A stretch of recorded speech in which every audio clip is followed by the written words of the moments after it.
से बहुत सारे लोगों ने मुझे लाइव स्ट्रीम्स पे देखा होगा।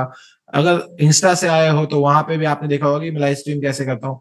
जो भी डेटा हम देखते हैं फॉरेक्स फैक्ट्री पे, वो सारा मॉनिटरी पॉलिसी से फॉर्मुलेट होके आता है, और सेंट्रल बैंक्स सिर्फ उस डेटा को रिलीज करते हैं। वो खुद ट्रेडिंग नहीं करते हैं। वो आएंगे, डेटा देंगे, उसके हिसाब से मैनिपुलेशन होगा मार्केट में, मूव्स आएंगे, and then market will have its liquidity just based on news.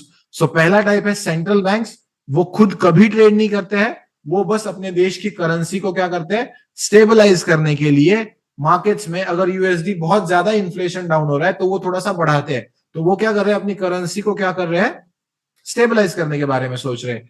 तो सेंट्रल बैंक्स सिर्फ डेटा प्रोवाइड करते हैं, दैट इज फंडामेंटल एनालिसिस के डेटा या मॉनेटरी पॉलिसीज के, interest rates, inflation, GDP, non farming payrolls, सारा कुछ, अनएम्प्लॉयमेंट क्लेम्स, सारा कुछ डेटा सेंट्रल बैंक्स प्रोवाइड करते हैं। दूसरा आता है हमारा कमर्शियल बैंक्स। अब सेंट्रल बैंक्स के मामले में एक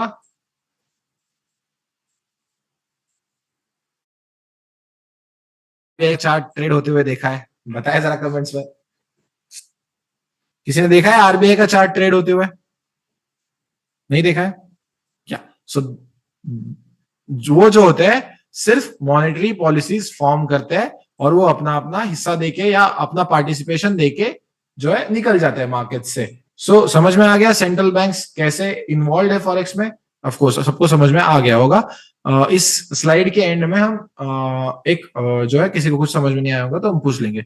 दूसरा होता है कमर्शियल बैंक्स। अब कमर्शियल बैंक्स क्या करते हैं? कमर्शियल बैंक्स में आते हैं in the context of India, बता रहा हूं, HDFC, SBI, ये सारे कमर्शियल बैंक है, बैंक ऑफ बड़ौदा, ICICI, ये सारे जो है नेशनलाइज्ड जो बैंक्स होते हैं, ये क्या करते हैं, फॉरेक्स में ट्रेडिंग करते हैं। अब हमारे इंडिया के बैंक्स नहीं करते, लेकिन बहुत सारे देशों के बैंक्स जो है फॉरेक्स में ट्रेडिंग करते हैं। ऑफ कोर्स हमारे भी बैंक्स करते हैं। जब आपको किसी दूसरे देश से पैसा आता है तो वो फॉरेक्स में ही ट्रेड कर रहे होते हैं बैंक्स, ठीक है।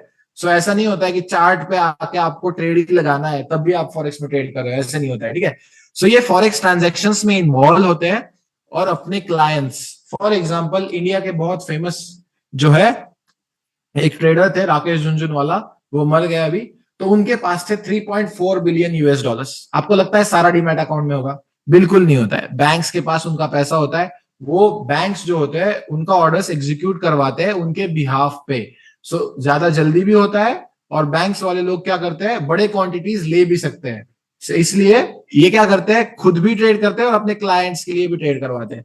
अब सबसे ज्यादा पैसा तो बैंकों के पास है, तो इसे हम क्या कहेंगे, मार्केट मेकर्स। इन्हें हम क्या कहते हैं, मार्केट मेकर्स। सो जो कमर्शियल बैंक्स होते हैं, जो मेजर लेवल पे लिक्विडिटी प्रोवाइड करते हैं, लिक्विडिटी यानी पैसा प्रोवाइड करते हैं, उसको हम कहते हैं कमर्शियल बैंक्स। और वही हमारे जो सारे बड़े बड़े मूव्स आते हैं, इंपल्स मूव्स आते हैं, ये सारे कमर्शियल बैंक्स के तहत आते हैं। इनके साथ कैसे ट्रेड करना है ये भी हमें सीखना है। इन्हें हम स्मार्ट मनी कहते हैं। और ये जो लास्ट का है ना रिटेलर हमारा, इसे हम डम मनी कहते हैं, ठीक है। वो भी कंसेप्ट आपको बताता हूँ। आई होप बैंक सबको क्लियर होंगे। दूसरा होता है फाइनेंशियल इंस्टीट्यूशंस। फाइनेंशियल इंस्टीट्यूशंस मतलब क्या?